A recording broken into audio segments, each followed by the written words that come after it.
A solid cylinder and a solid sphere having mass m and radius r roll without down the same inclined plane from top without slipping. They start from rest.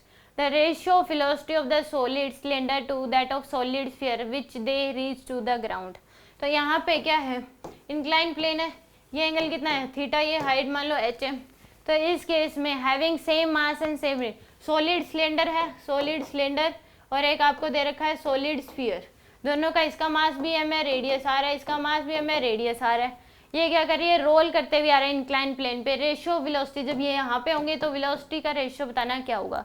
हमें पता है incline plane पे अगर regular body roll करते हुए regular body sphere, hollow sphere, ring disc, तो velocity जो होती है बॉटम मोस्ट पॉइंट पे वो होती है √2gh बाय में बीटा प्लस 1. बताया था क्लास में यहाँ पे कि एच हाइट से है, तो इस केस में एक्सेलरेशन जो होता है वो होता है g साइन थीटा बाय में बीटा प्लस 1. अगर रोल करते हुए बॉडी आ रही है तो कहाँ से आता है, ये नीचे की तरफ लगता है mg साइन थीटा, और ऊपर की तरफ फ्रिक्शन फोर्स लगता है beta F divide by beta plus 1 into में mg साइन थीटा. इतना फोर्स लगता है. इसमें बीटा क्या होता है, जो कोफिशिएंट लगता है मोमेंट ऑफ इनर्शिया के आगे, जैसे डिस्क है mr²/2 तो बीटा की वैल्यू 1/2. अब इसमें से ये फोर्स माइनस कर दो, एक्सेलरेशन आ जाएगा. एक्सेलरेशन जो आएगा g साइन थीटा, क्योंकि m से m cancel, minus beta F g sine theta divide by beta plus 1. इसको सोल्व करोगे तो इतना आता है g sine theta by beta plus 1.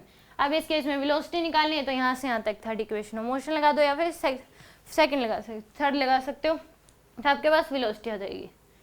ठीक है जी. अब इसमें पुट कर दो सॉलिड सिलेंडर, तो ये क्या आ जाएगी √2gh डिवाइड बाय में बीटा की वैल्यू, सॉलिड सिलेंडर है तो 1/2 होती है, तो 1/2 प्लस 1, क्योंकि सॉलिड सिलेंडर का मोमेंट ऑफ इनर्शिया mr²/2 होता है, तो m 1/2 होगी. तो आएगा √2gh, क्या आ जाएगी 3/2,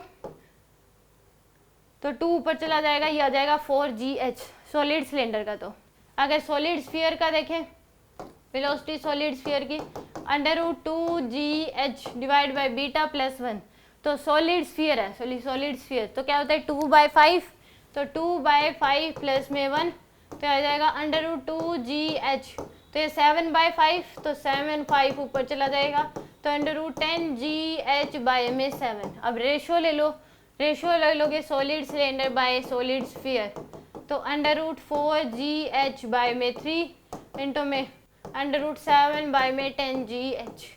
तो यहाँ पे gh से gh कैंसिल, यह आ जाएगा आपके पास 2, यह आएगा 5, तो यानी कि √14 डिवाइड बाय 15 कितना आएगा √14/15. डी ऑप्शन करेक्ट होगा.